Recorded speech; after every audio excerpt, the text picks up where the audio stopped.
नाशिक जिल्ह्यामध्ये लोकशाहीच्या चौथ्या स्तंभावर अमानुष हल्ला। त्र्यंबकेश्वर टोल नाक्याजवळ वृत्तांकनासाठी जात असलेल्या 3 पत्रकारांवर टोल नाक्यावरील गुंडांनी थेट हल्ला केला। पुढारी चॅनलचे ब्युरो चीफ किरण ताजने, जी 24 तासचे योगेश खरे आणि साम मराठीचे अभिजित सोनवणे यांना या हिंसाचारात गंभीर जखमा झाल्या आहेत।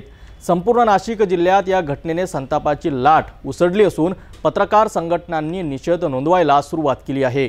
त्र्यंबकेश्वर टोल नाक्यावर बुधवार सायंकाळी पत्रकारांवर हिंसाचाराचा प्रकार घडला।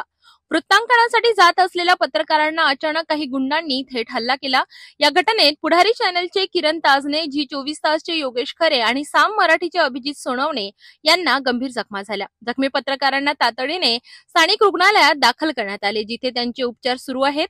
या घटनेची पार्श्वभूमी सांगायची झाल्यास नाशिक जिल्ह्यात काही ठिकाणी अनधिकृत टोल वसुलीचा प्रश्न दिवसेंदिवस गंभीर होत चाललाय। या हल्ल्याच्या निषेधार्थ पत्रकारांनी जिल्ह्यातील विविध पोलीस ठाण्यांमध्ये निवेदन देऊन आपला आवाज उठविला होता। जिल्ह्यातील पत्रकार संघटना आणि स्थानिक प्रशासन आता या घटनेवर लक्ष ठेवून आहे। पत्रकार संघटनांचा असा दावा आहे की पत्रकारांवर हल्ला म्हणजे लोकशाहीवर हल्ला आहे।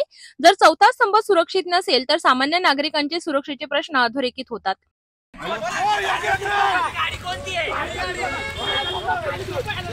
संपूर्ण नाशिक जिल्ह्यात या हल्ल्यामुळे संतापाची लाट पसरली असून राज्याचे गृहमंत्री या प्रकरणावर काय निर्णय घेतात याकडे सगळ्यांचे लक्ष केंद्रित झाले आहे।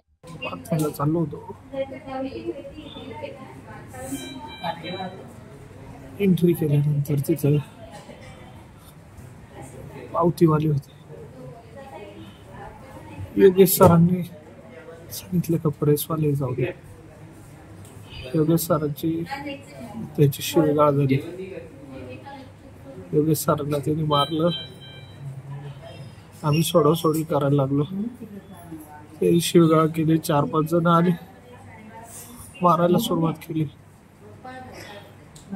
दगडाने मारलं। छत्र्या होत्या हातात, लाकडी दांडा होता, तो डोक्यात मारलं माझ्या। ही घटना फक्त त्र्यंबकेश्वर नाही तर संपूर्ण नाशिक जिल्ह्यासाठी धोकादायक आहे। पत्रकारांवर हल्ला म्हणजे लोकशाहीवर घालावलेला हल्ला आहे। प्रशासनाने तातडीने कारवाई करून गुन्हेगारांना कठोर शिक्षा करणे आवश्यक आहे।